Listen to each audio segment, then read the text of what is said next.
देखिए दोस्तों, झारखंड के अंदर में 4 पार्टियाँ मिलकर के चुनाव लड़े। वैसे और भी पार्टियाँ निर्दलीय हैं, छोटे-छोटे, तो उनकी हम बात नहीं कर रहे हैं। मेन जो हम बात कर रहे हैं दोस्तों, वो है जो है वो माले, जो 3 तारा है झंडों में, वो है आजसू है केला छाप, फिर जाकर के कैंची छाप है दोस्तों टाइगर जयराम कुमार महतो जो नए पार्टी का गठन किया है। उसके बाद भारतीय जनता पार्टी का है, कांग्रेस जो मिलकर के जेएमएम के साथ में है। तो ये 3-4 पार्टियां जो है वो मेन है, जो झारखंड के अंदर में विधानसभा चुनाव लड़ रहे थे और अपने-अपने जगहों पर जो है वो कैंडिडेट को खड़ा किए थे। इस बीच में जो भारतीय जनता पार्टी के साथ में गठबंधन में है दोस्तों आजसू पार्टी, जो केंद्र अध्यक्ष हैं सुदेश महतो, तो वो चुनाव हारने के बाद दोस्तों टाइगर जयराम कुमार महतो जो माननीय विधायक हैं डुमरी से, तो उनके बारे में क्या कुछ कहे हैं मैं आपको वीडियो दिखाने वाला हूं दोस्तों।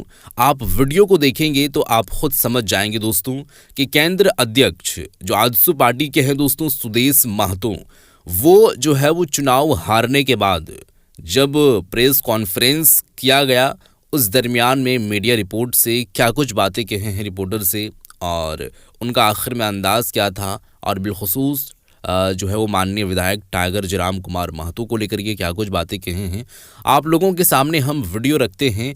यह वीडियो को आप लोग देखें, उसके बाद हम आगे बात करेंगे, लेकिन सबसे पहले ये वीडियो पर आप नज़र डालें दोस्तों। हमने 10 विधानसभा सीटों में से एक विधानसभा पर विजयी, 7 पर दूसरा 10 पर और 2 कैंडिडेट पर को ये खड़ा किए थे। तीसरे स्थान पर पार्टी रही। हम्म, चूंकि एक सीमित 10 सीटों पर चुनाव लड़ने के कारण हम वोट के प्रतिशत को अनुकूल हम लोग अभी उसको मूल्यांकन नहीं किए, अच्छा। लेकिन मैं ये समझता हूँ कि जो हम अपने वोटर्स को और अपने इस चुनाव के जो मुद्दों के चयन में कहीं ना कहीं हम सभी लोगों ने समीक्षा में पाया कि उसमें कहीं ना कहीं चूक हुई। वोटर्स को हम बांधे रखने में असफल हुए। कार्यकर्ता को चुनाव के लिए जितना धारदार बनाना था और समन्वय जो हमारा गठबंधन के साथ बनना था, वो एक कारण निकल कर सामने आया है। प्रारंभ काल से निर्णय में थोड़ा विलम्ब होना, दोनों घटक दलों का निर्णय, सीटों का बंटवारा का निर्णय में विलम्ब एक विषय उभर कर सामने आया है।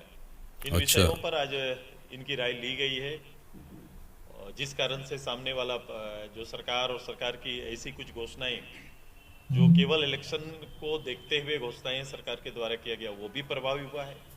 कहीं कहीं पर सरकारी महकमों का भी अच्छा। भूमिका पर प्रश्न चिन्ह है। तो कई चीजें हैं अभी जिस पर पार्टी मूल्यांकन कर रही है, उनके पृष्ठभूमि को भी निखारने और देखने का काम हम लोग कर रहे हैं, और उम्मीद करते हैं कि जो सरकार आई है, जिन्हें जनमत मिला है, वो जनमत उनके किए हुए वायदों का है, उनके निर्णय का है। उस जनमत को जनता के हित में जल्द से जल्द वो सरकार लाए, ये हमारी शुभकामना रहेगी। ओवरऑल पार्टियां जनता के लिए ही लड़ती है, जनता के लिए अच्छा। ही अपने विचारों को बड़ा बनाते हैं।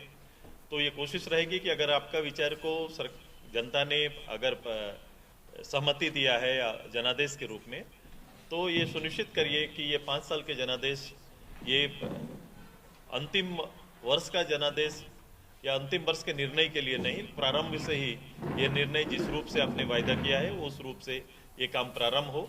सकारात्मक चीजों पर सरकार को हमारा साथ रहेगा, इस राज्य के मूल विषयों पर सरकार को साथ रहेगा।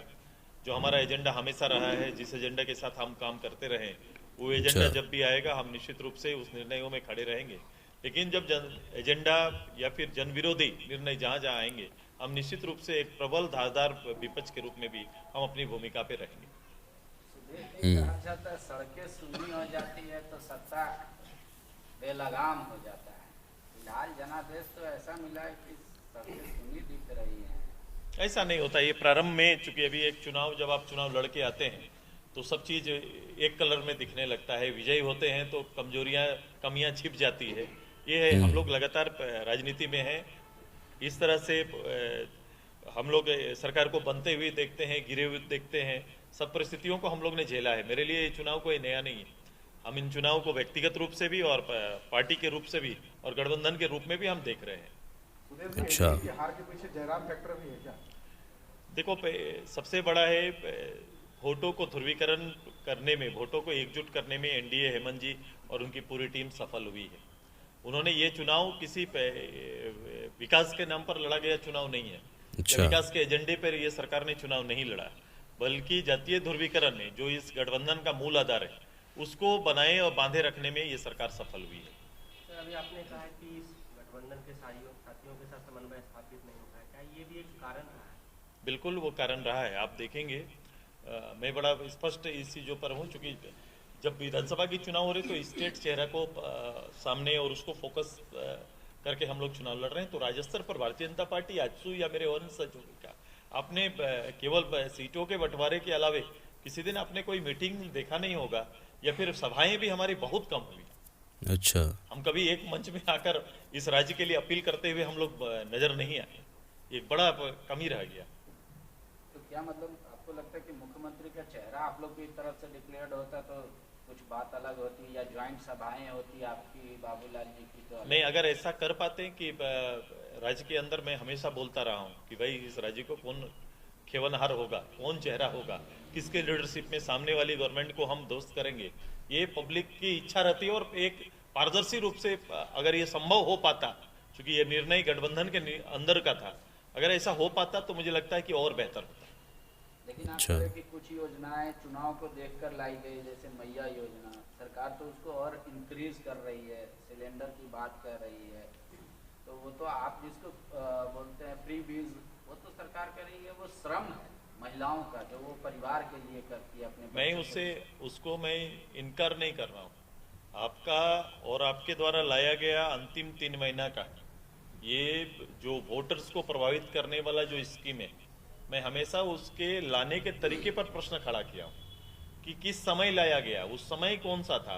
वो बिल्कुल चुनाव के एकदम दरवाजे पर आकर आप एक योजना को लेकर आते हैं, और ये योजना अच्छा। जिसको आपने कभी भी बजटीय स्वरूप में लेके नहीं आया, इसके लिए कोई बजट नहीं रखा, और ये पैसे कहाँ से आएंगे, हाँ ये तो बाद में बातें चलेंगी, अभी हम लोग आएंगे बात करेंगे। राज्य के अंदर इतना बड़ा राजस्व का हिस्सा जो आप लोग मैया योजना के माध्यम से जाएगा, तो सरकार तो गार्जियन होते हैं ना, उनके पास आने वाले इनकम के स्रोत भी बताने पड़ेंगे, तो वो तो करेंगे, वो अपना काम है। लेकिन आप इसको कंटिन्यू करिए। आपने 2500 कहा है, मैं आपके साथ हूँ। 2500 अभी से लोगों को मिलना शुरू हो जाए मैया के नाम पर।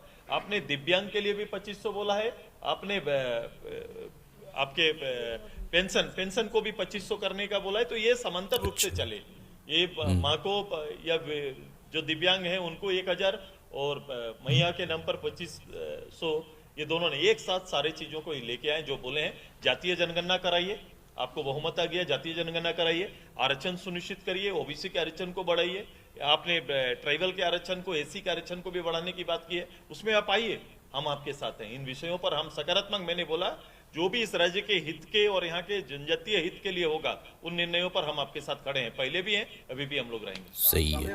और उनका एक ही है, खतियान आधारित स्थानीय। जल्दी करिए, खतियान आधारित लेके आइए, नीतियों लेके आइए, नौकरी दीजिए। सबसे बड़ी बात है कि नौकरी दीजिए लोगों को। छात्र में जो एक उबाल आया था पिछली बार, जो छात्रों में एक उबाल आया था, जो उनमें एक रोष था सरकार के खिलाफ में, उस रोष को राजनीतिक रूप से तो कन्वर्ट करने में ये सफल हुए हैं, पॉलिटिकल कन्वर्ट कर दिए, लेकिन उसका रिजल्ट नहीं आया, परिणाम नहीं आया। किसी को नौकरी मिलने की बातें नहीं हो रही है, कैसे नौकरी मिलेगा, नियोजन नीति कैसे साथ में चलेगा, नियोजन नौकरी का आधार कैसे बने, ये अभी सुनिश्चित नहीं हुआ है। ये करें बहुत इत्मीनान से। हम अभी कोई सरकार के खिलाफ में हम लोग किसी तरह का बात अभी तुरंत करने वाले नहीं है। उनके लिए पूरा समय, हम आने वाला 2-3-4 महीना हम उनके लिए पूरा समय है, वो बेहतर से निर्णय ले और अपने किए वादों को पूरा करें। सीडीएल का रिजल्ट सही आया, है।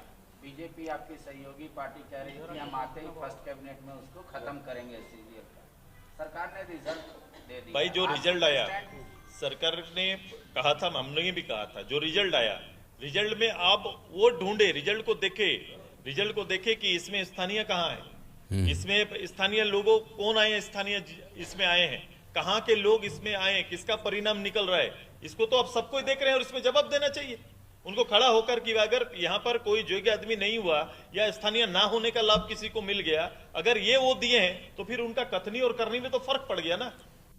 तो ये वीडियो आप लोग देख चुके हैं दोस्तों। ये थे सुदेश महतो, आजसू पार्टी के केंद्र अध्यक्ष। दोस्तों ये प्रेस कॉन्फ्रेंस कर मीडिया के सामने जो कुछ भी बातें रखें वो आप लोग सुने दोस्तों। 3-4 मुद्दों पर जो है वो इनका बात है। देखिए, सबसे पहले ये ओबीसी आरक्षण, नौकरी, उसके बाद जाकर के मैया समान योजना, फिर विकलांग को लेकर के, फिर जाकर को पेंशन को लेकर के जो 2500 रुपया का स्टेटमेंट दिए हैं। और चुनाव जब आया, यानी कि चुनाव जब आने वाला था तो 3 माह पहले इसको लेकर के आया, फिर 3 माह लोगों को दिया। अब इसको कंटिन्यू करें तो हम इसमें कोई भी किसी भी तरीके से बात नहीं करेंगे। हाँ, ये अलग बात है कि इस राज्य में जो सरकार है हेमंत जी, तो वो एक जो है वो गार्जियन है। सीएम क्या होता है, अगर घर की बात करें तो माँ जो है या पापा जो भी हैं वो गार्जियन होते हैं, घर को चलाते हैं, हैंडल करते हैं। तो राज्य जो है वो जो चला रहे हैं वो सीएम चला रहे हैं। तो पैसा कहाँ से आ रही है उसका हिसाब किताब देना ज़रूरी है, लाजमी है। और ये तो होगा, आगे हम करेंगे, लेकिन ये कंटिन्यू करें। उसके बाद जाकर के सबसे पहले सवाल ये भी किए गए कि टाइगर जयराम कुमार महतो, क्या चुनाव जो परिणाम उनके हित में आया है, लगभग 11 से 12 लाख वोट लेकर के आए हैं, तो क्या वो फैक्टर साबित हुए हैं हार की? आजसू पार्टी, एनडीए या जो भी है, तो उनके बारे में भी ये बात कहे हैं, वो भी आप लोग सुने हैं दोस्तों। उसके बाद जाकर के दोस्तों ये इनका कहना है कि मेरी हार का कारण यही है कि हम लोगों के प्रति जो है वो संवेदनाएं जो है वो व्यक्त नहीं किए। मतलब कहने का मतलब ये है कि हम लोगों के प्रति जो है वो सोच जो रखे थे वो इंटरनली रखे थे। एक्सटर्नली जो है वो हम लोगों के बीच में काम करने के लिए नहीं गए, और ना ही हम लोगों से अनुरोध किए और ना ही अपीलें किए, कोई जनसभा वगैरह हम नहीं किए, बस गिनता चुनता दो। तो गठबंधन में होने के नाते जो है वो हम ये काम में जो है वो विफल रहे, सफलतापूर्वक हम ये काम नहीं कर पाए हैं। तो बात आप लोग सुन चुके हैं दोस्तों। चुनाव फैक्टर जो रहे हैं टाइगर जयराम महतो, उनके बारे में भी बात कहे गए हैं, तो सारा कुछ आप लोग सुन चुके हैं। इस पर आप लोगों की क्या राय ज़रूर बताइएगा, इस वीडियो को शेयर कर दीजिएगा। मिलते हैं एक और नए वीडियो के साथ, तब तक के लिए खुदा हाफिज़।